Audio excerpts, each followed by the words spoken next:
My name is Chris Schultz, and I'm currently residing in Kill Devil Hills, North Carolina. I recently moved in from Austin, Texas, and I work for HQ Kites and Designs out of Chesapeake, Virginia.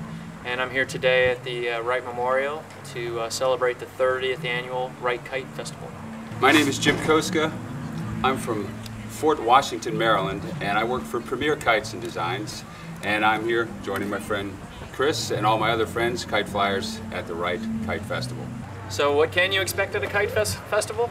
You can expect the unexpected, because you never know what you're going to see. And often people have preconceived notions of what kites are. Oh, you know, they remember what grandfather used to make with paper, and kites don't fly. But it's funny when you come out and people, it's like they've never seen some of this stuff before, and maybe they think they know what it is, but when you see it flying, it looks like art in the sky. It's eye candy. You know, you get a lot of color, you get motion, you get activities, not only just kites, but there's bubbles, there's face painting often, there's kite making, there's air toys, boomerangs. A lot of it has to do with outdoor fun and flight. And kites sometimes are the centerpiece for that, but often there's a lot of activities on the ground as well.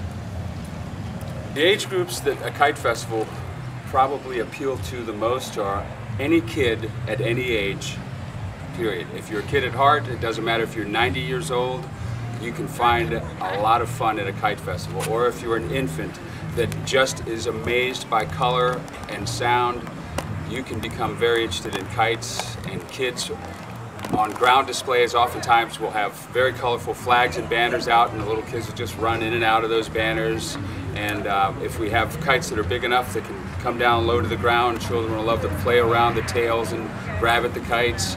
And older folks, we have competitors that are in their 70s that fly sport kite competitions. There is no real age group that it applies to specifically. If you're interested in flight and interested in color and kites, you can be found out here enjoying a kite festival. I think it's a fantastic event and activity for families, because in today's society, it's often hard to get different age groups together doing anything and having a good time, and a kite festival like this, like Jim said, so many activities.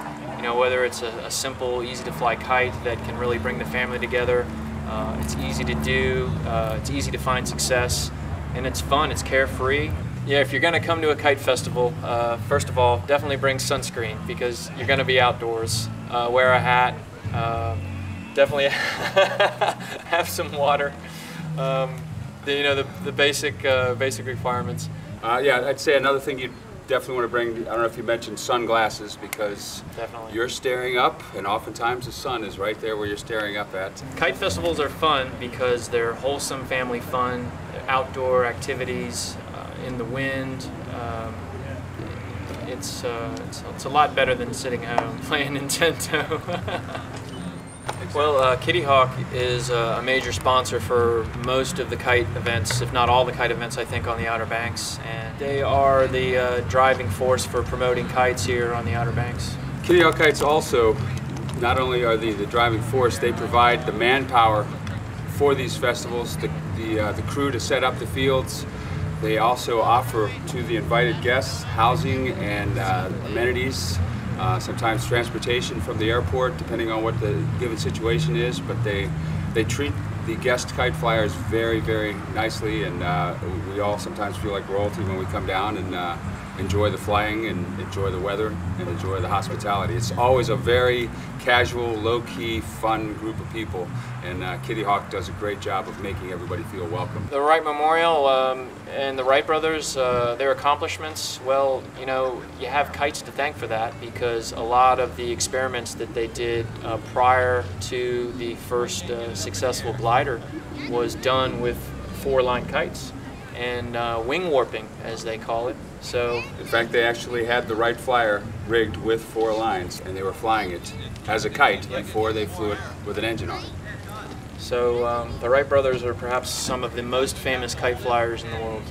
Premier Kites is perhaps the kite industry's largest supplier of kites, offering kites for the entry level, children's kites, from very, very small all the way up to collector's pieces that are made by world-renowned designers. And we also offer wind-related products such as garden decor and home decor spinning devices, decorative wind wheels, wind socks, as well as home and garden accent flags. And I'm with HQ Kites, which stands for high quality kites. And we make a full range of single line, multi-line, and traction kites, including some called Windspiration line, which is indoor-outdoor decor, mostly made of fabric. There are kite festivals all over the world, and the Outer Banks is a place where you can come and see a little bit of flavor and a little bit of slice of what that means. The wonderful thing about kites in general is that all around the world, every country tends to have its own kite culture. It's really a wonderful thing, and once you sort of see that, it's a great avenue for people all over the world to come together. And in fact, as Chris mentioned, there's a culture even in the United States. The American Kite Flyers Association is the association for kite flyers in the United States. It's actually a worldwide association. It's known around the world. And they have a website. At that website, you can log onto their calendar and find a region, no matter where you are in the country.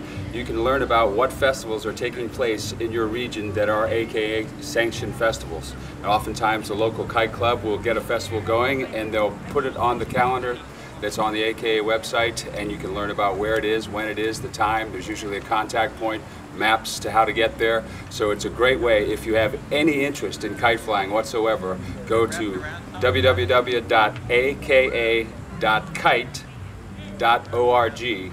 And once you're on that page, you can go to the calendar page or to a local club page, and you can find everything there is you might need to know about local events that are happening in your area.